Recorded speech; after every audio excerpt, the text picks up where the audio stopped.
नमोस्तु महाराज नमोस्तु नमोस्तु छुल्लक जी के एक छामी छुल्लक जी।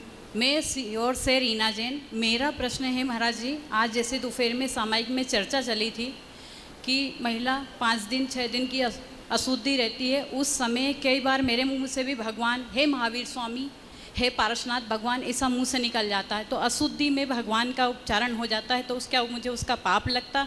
दूसरी बात, जब मैं बिस्तर पे जाती हूँ तो उस समय ज़रूर भगवान याद आते हैं।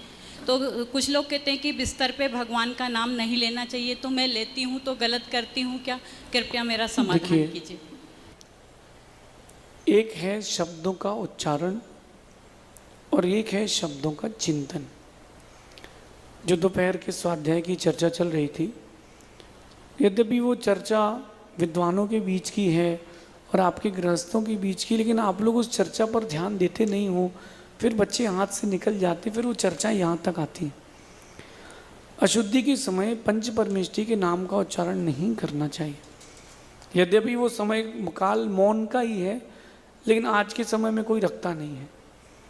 मैं एक बात कहूँगा कि अशुद्धि का पालन जो नहीं करते, आने वाले वक्त में जब उनकी संतानें किसी न किसी प्रकार से अपूर्ण रहती, तब उनको इस बात का रियलाइजेशन होता है, लेकिन तब तक बहुत देर हो जाती है। जब भी अशुद्धि का समय हो तो आप उच्चारण ना करें, मन ही मन उनका अंदर ही अंदर उसका चिंतन करें। किसी भी परिस्थिति में अशुद्धि के काल में उच्चारण करना अशुभ है।